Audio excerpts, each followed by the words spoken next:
প্রথমবার স্বাক্ষর করার জন্য প্রধানমন্ত্রী হলেন এবং স্বাক্ষর মাননীয় শেষে নির্ধারিত প্রধানমন্ত্রী আসন গ্রহণ করার জন্য তারেক বিনীত রহমান। অনুরোধ জানাচ্ছি।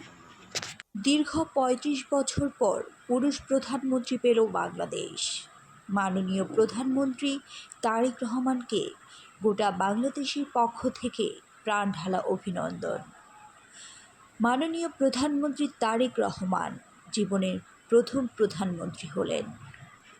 সততা ও নিষ্ঠার সাথে তিনি তার দায়িত্ব পালন করবেন বলে আমরা সকলেই আশাবাদী।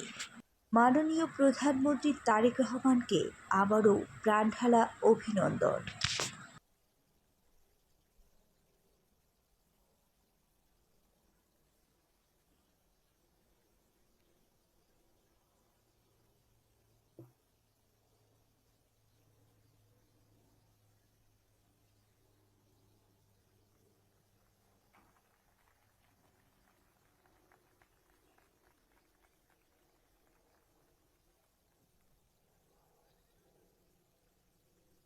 দুইটাই চাই।